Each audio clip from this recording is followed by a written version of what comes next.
Hey there, and welcome to the Me First Mindset podcast. This is a quick and special edition for Valentine's Day, coming at you actually on Valentine's Day here.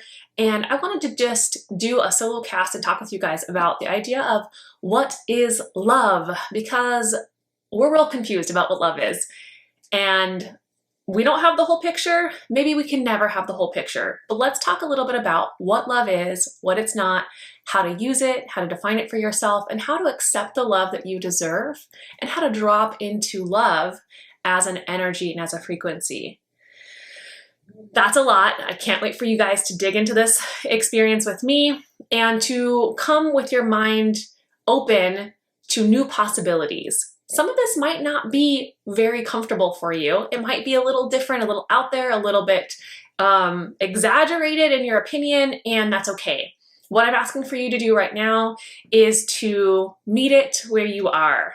I want you to have an expanded, open, juicy expression of love in your life. And it starts with your definition of what love is and what love is not. You see, what we think love is most of the time is a whole bunch of stuff on top of love that sure has something to do with the idea of love, the concept of love, love itself, but is not actually love. It's all of these stipulations that we've put on love.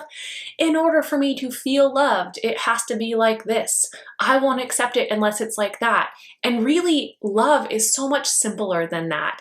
And it's actually a little bit less sexy than all of those stipulations. It is so important for you to have a list of non-negotiables on how you want to be treated in a relationship and how you want to feel in your life. And those things are still not love. Love is completely separate. So bear with me here.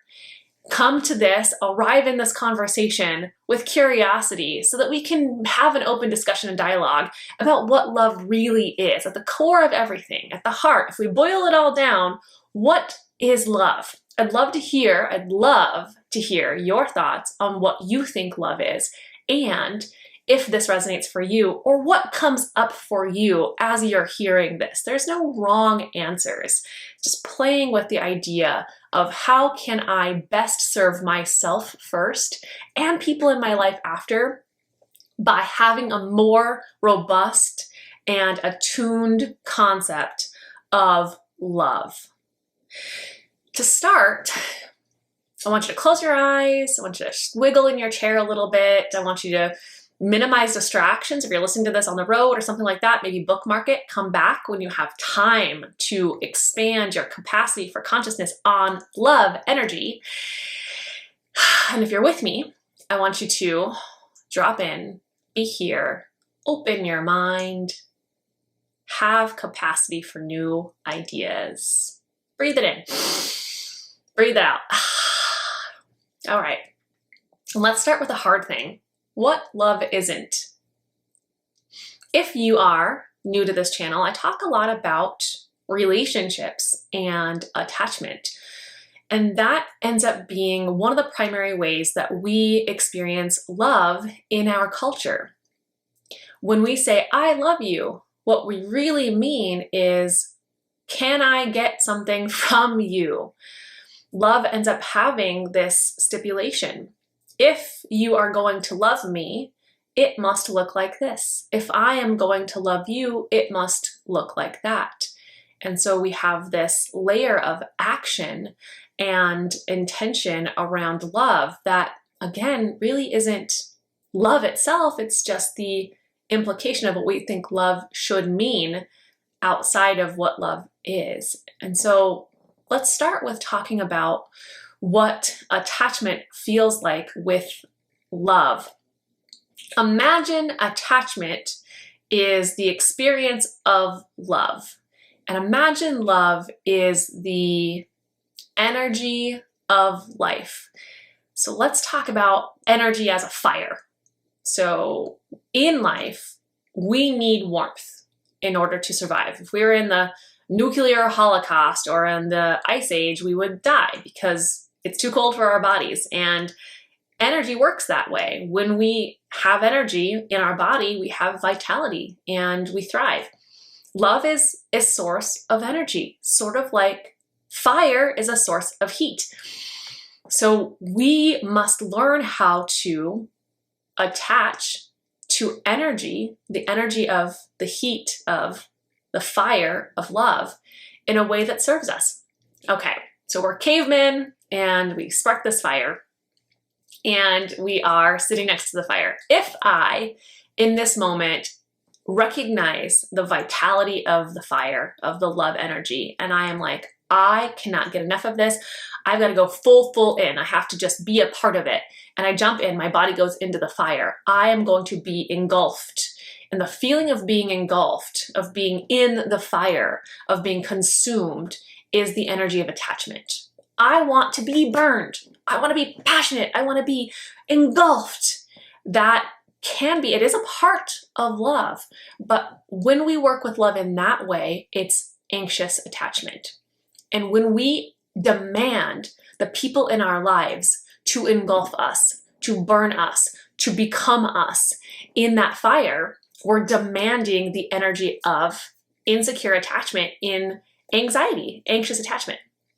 Now, when we have done that enough times and we get so burned that we're like, oh, this is actually very uncomfortable, something else happens. We think, love is too powerful, love is too scary, love is too painful, and I have to separate myself from it. So now I'm in the back of the cave and I'm seeing love and everybody else is in love or around love and working with love, but I am remembering the times that I was burned, and so I want less of that energy. So now I'm distancing myself from love, and I'm in fact distancing myself from the vitality of the nourishment of love. And I'm getting cold and I'm getting rigid and I'm not having a good experience and I'm not having a connection.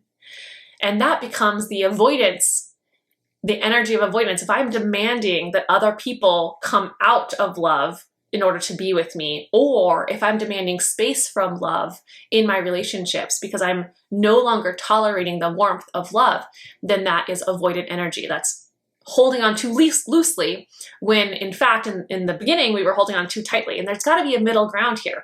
What we know about fire and love that are the same is that we can sit with it, and that there is this distance that we can gain from love and admire love and be a part of love energy without being engulfed, and also without having this experience of needing to be away from it, not being in fear of being engulfed and not being in want of being engulfed, but also just dancing around it, being a part of it. And so that becomes love like an energy. So love is not how we relate to other people. I know that sounds so crazy because that's the only context that we have with love. Love is not only how we relate to other people. Love is also how we experience the world. So if we can look at love independent of how you make me feel, how I make you feel, that's not it. Doesn't matter how I feel, doesn't matter how you feel. Love is still there. The fire is still burning. The energy of love is always around and available to us. Think of it like a flowing water. You know, the source of love is always there. If you can get a little more metaphysical with me, think about it like flowing energy, not even water, but just the energy that's around us at all time. I have access independently to love, regardless of if somebody loves me. It doesn't even matter if someone loves. I don't need permission from somebody else to access love energy. I don't need somebody else's permission to sit by the fire. I don't need somebody else's permission to get deep in the water. I don't need somebody else's permission or even their presence to be in love. Love is not something else that I have to do with somebody else. Love is something that is always available to me, and it's always available to you also. And we can learn how to have that relationship with it. Dance with the fire, be in the water, float, feel good without drowning, feel good without burning, be in presence of this cosmic energy for myself first. And then you know what feels really good after that is inviting another person into that with you. If I can find another person that has a great relationship with the fire in their life, a great relationship with the water in their life, access to abundance of energy that feels like love for themselves, and we can be like, how cool is this? This is amazing. I feel great, you feel great. We're both in this together. That's where relationship comes in. I don't need to prove love to them. I just need them to find love for themselves. They don't need to prove love to me. They just need to make sure that I am finding love for myself. And then in that balance, we can be in love energy together. That is where we find love with other people, not for them, not as a way to reel them in, not as a way to control our outcomes or circumstances, but as a way to be in mutual respect of the cosmic energy that is love. Love isn't an action. It can have actions, but it's not itself an action. Love isn't a consequence. Love isn't a behavior. Love is an energy. It's an emotion. It's a frequency that we can choose for ourselves regardless of the circumstance or the situations that's happening in our lives. I know it sounds hard, especially when life feels hard. If you think about the range of emotions, and if you are experiencing life underneath the neutrality line, in shame, in guilt, in fear, in anger, underneath the neutrality line, in destructive emotion, in destructive vibration, it's going to be a lot harder for you to feel love. It's going to be a lot harder for you to access love. And it has nothing to do with anybody else but you. That is your problem to solve for yourself. How can I transmute this? How can I sit with this? How can I grieve so deeply that I make space for love? How can I express my anger and creativity so that I can transmute it and I can make space for love for myself? And when we start to work with our emotions in those ways, we become less attached to them. We can notice how really in choice we are about our experience. I can also have love and grief. I can also have love and anger. I can also have love and sometimes shame. Love isn't the absence of those things. It's the encompassing of those things. It's the space that we allow for ourselves any moment that we'd like to. Now, there are certainly things that make us feel loved in a relationship, being valued, being appreciated, being contemplated, being adored. And there are ways that we can express love to our partners and to the people around us.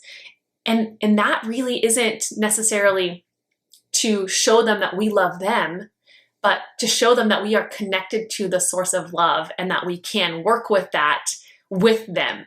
No amount of me telling you that there's a fire, that there's a water source is going to make you feel warm or make you feel quenched. You have to go to the source yourself. I can't sit here and tell you how warm the fire feels. On this other side of the camera, you can't feel that. I can feel it because I'm sitting with it. I feel nourished by the water because I'm drinking from it. The only way that you're going to feel loved in your life is if you go to that source yourself. Find the fire within you, nourish it. Find the water within you, drink from it. Be so full of love energy and love source that you can be an expression of that for people in your lives. But never for a minute believe that you do not have access to love unless somebody else loves you. It is not a requirement. Someone else loving you is not the requirement for being in love energy. You have access to love at any moment in your life. I really hope that you sit with that. If you're interested in accessing this kind of love for yourself, my gift for you on Valentine's Day is a meditation that brings you back to the source of love energy in your life. And I hope you have a beautiful expression of love today, even if it's just for yourself, especially if it's just for yourself, because you're worth it and you truly are worth the energy, time, and effort it takes to find love for yourself in this lifetime. It's coming up right next. So all you have to do is sit back, listen, and learn how to find the source of energy, of love in your lives right now. Thank you so much for listening. Happy Valentine's Day. Wishing you guys all so much love in your lives. Here it comes. And start to slow your breathing. Deep breath through the nose. Hold at the top. And just let it go naturally. Good. Let's do that again. Deep breath in through the nose. Hold. And release. One more to arrive at our inner consciousness. Deep breath in. Hold. Release. Keep a slow, relaxed breath to the duration of the meditation. Begin to close your eyes. Feel the contact your body makes with the world, the bed, the ground, the chair. Sink deeper into rest here. Let the body rest so that we can free the mind.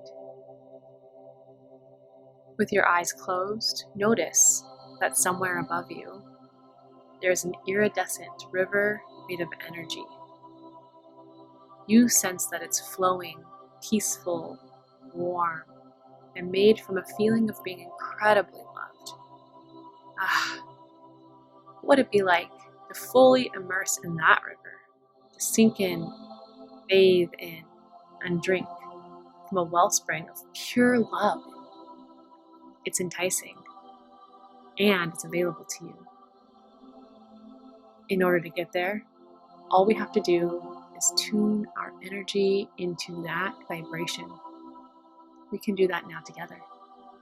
First, take a body scan, a mental inventory of what you're feeling now.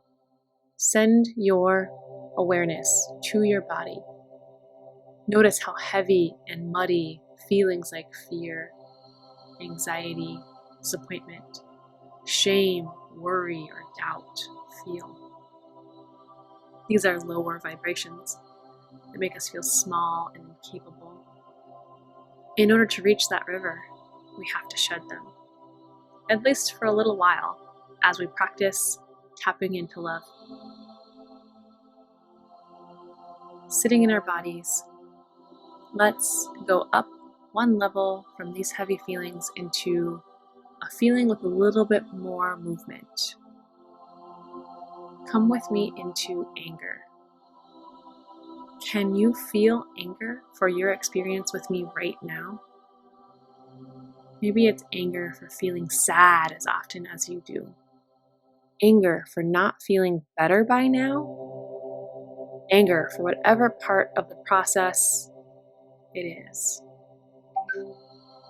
Shifting our low vibration of sadness into a higher vibration of anger. Our energy body is floating up. Go ahead. Stay lying, but clench your fists. Grit your teeth. Furrow your brow. Feel anger in your body. Anger moves us up out of the pit of despair, out of the pit of shame and sadness. Floats us up towards higher, more mutable vibrations, gives us the self-confidence and the courage to challenge our hard feelings. Anger has a purpose, but it doesn't quite get us to love. And so, as we're moving up, let's also shed anger. And as we're loosening the grip of anger, our energy body is floating up towards neutrality.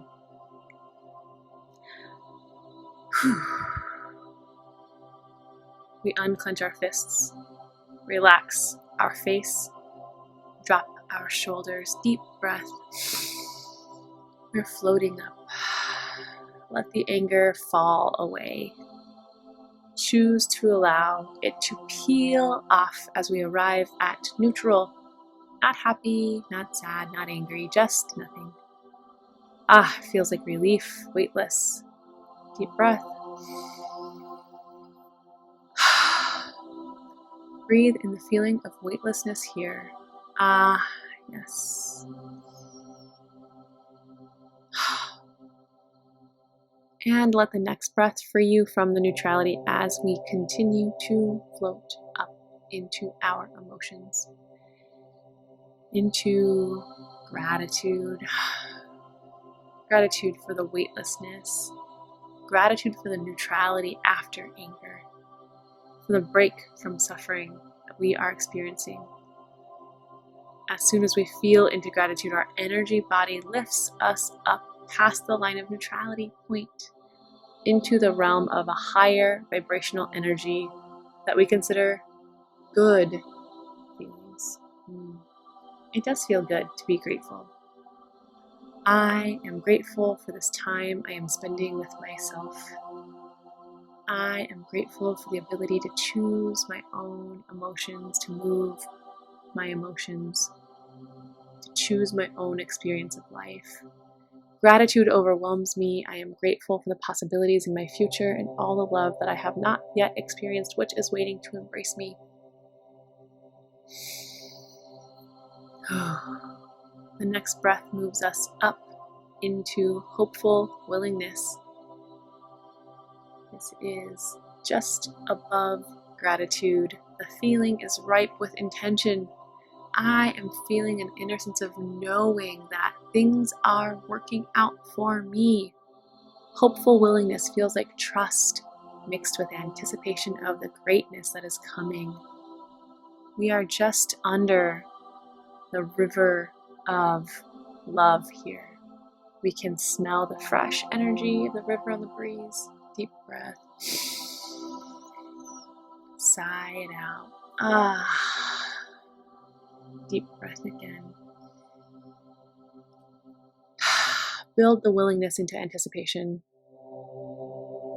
Then let it go. Let go of willingness and let your energy body float up, finally arriving at love. Let it be true for you now. Choose this for yourself in your consciousness. Let love splash through your consciousness, wash away any residual suffering left from the lower vibrations. Let your face smile. Giggle at the wonderful feeling of love. Love is an energy current, a state of being, and you, my friend, have arrived. Here you are, so deeply loved by the fabric of the universe, surrounded, immersed in love, flowing with love. Love is permeating all of your cells. Love is filling your experience, your mind, your heart, your body, your soul. Love is available to you at any moment. Stay here for as long as you'd like, basking in the feeling of being in love energy. You don't have to come down from here. You can stay elevated in your consciousness and vibration while also operating your body. And if you feel like you need to come down, and this was enough of a practice for you today, that is okay too. When you're ready, meet me back in your body. Whatever energy makes sense for you in this moment. Begin to blink your eyes, wiggle your toes and fingers. Come to a seated position. If this practice was difficult for you and you struggled to feel the energy changes in the levels, that's okay. Notice it, explore it with a journal writing session. Practice non-judgment. Be your own best friend in this moment while you hold space for whatever experience you had. If you want to feel deeper into the energy change and learn how to access love, conscious energy, all you have to do is choose it for yourself. Practice it. Lean into it. Believe it. Come back to this guided meditation as many times as it takes. You deserve to feel love, to be loved, to be in love, regardless of the situation and circumstance you are in. It's a powerful place to be when you can access the feeling of love for yourself, and you are capable of it.